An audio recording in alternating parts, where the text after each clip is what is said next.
My name is Nathan Brooks. 35 years old, born in Gary, Indiana. The kind of place people leave the second they can. I left at 18, joined the army, did 2 tours in Afghanistan, came back with a Purple Heart and a divorce paper signed while I was deployed. By 2025 I had saved enough doing private security contracts to finally buy a house. Cash, no mortgage. I found it on a foreclosure site in September 2025, 1926 Craftsman bungalow, 3-bed 0.6 acres, Black Mountain, North Carolina, 20 minutes outside Asheville. Price $187,000. Estimate said $460,000. I thought I'd won the lottery. The realtor was Claire Dunham, late 40s, chain smoker, hands that never stopped shaking. She met me at the property on a Tuesday afternoon, rain coming down in sheets. The house looked perfect from the outside, sage green with white trim, wraparound porch, mountain views. Inside smelled like old books and cedar, and something underneath that I couldn't place. Claire walked me through fast. Skipped the basement completely. I noticed a heavy oak door off the kitchen, 3 commercial-grade deadbolts mounted on the outer side. I asked, "What's down there?" She lit another cigarette. Previous owner was private. The basement is part of the deed restriction, it stays locked.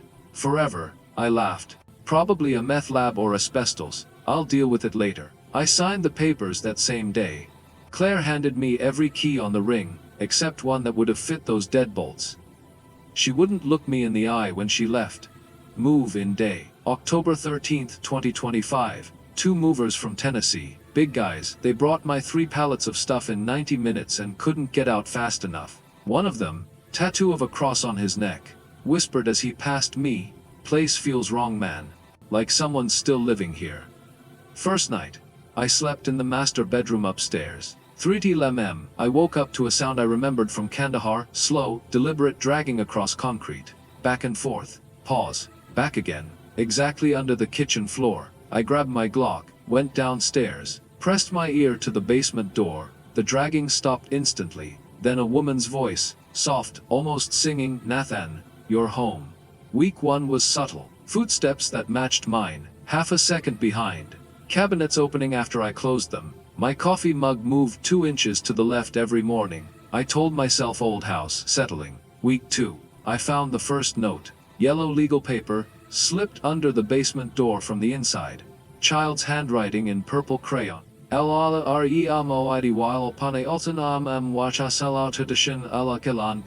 called Claire. She answered on the first ring, voice like gravel. Nathan, the previous owner was Evelyn Hart.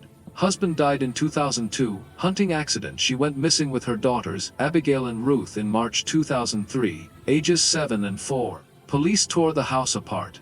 Found nothing. The basement door was already triple, bolted from the outside. They assumed she took the girls and ran. I asked why no one ever opened it. She laughed, a sound like breaking glass. Everyone who tried stopped trying.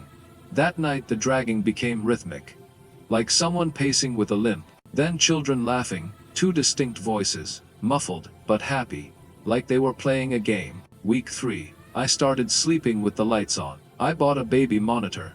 The old kind with audio only, and put 1 unit outside the basement door. Every night at 3:11 a.m. the receiver in my bedroom came alive. First it was breathing, then whispering. 2 little girls planning hide and seek. Then the mother shushing them gently. Then a man's voice, low, authoritative, "Girls, mommy needs to rest. Come away from the door." I recorded 12 nights. On night 12 the mother spoke directly into the monitor. "Nathan, he only lets us out when someone new moves in. We have 1 month to make you leave, or we have to take your place." I hired contractors, 3 different companies. Every single one quit after seeing the door. One guy, ex-Marine, built like a tank, turned white and said, "There's something wrong with the air around that door, like it's breathing."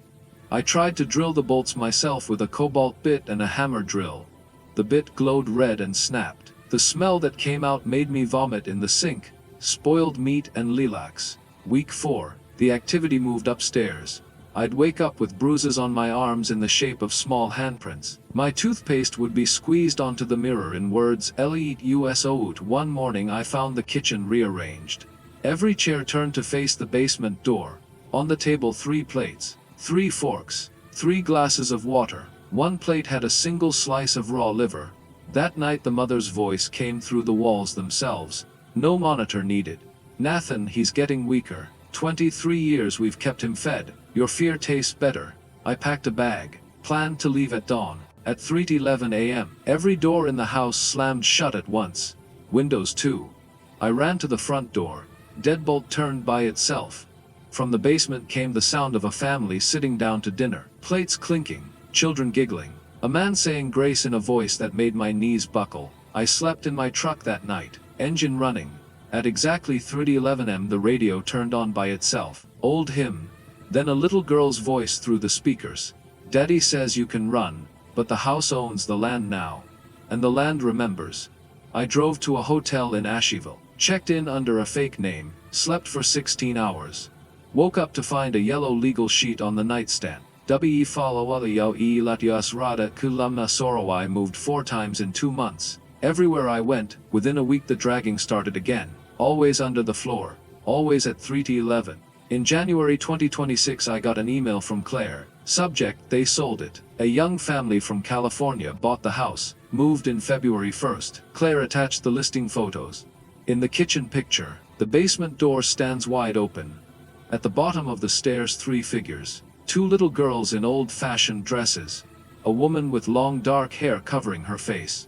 They're waving at the camera. Claire wrote one line, "They look healthy now." I still get notes. Wherever I live. Always the same purple crayon.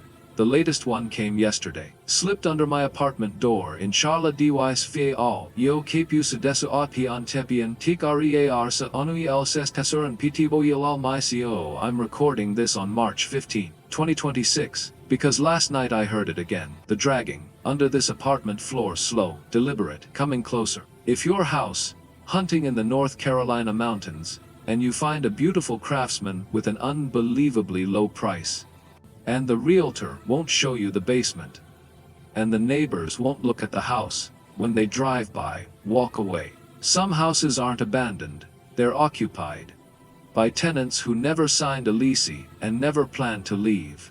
And they're always looking for someone new to keep the lights on downstairs.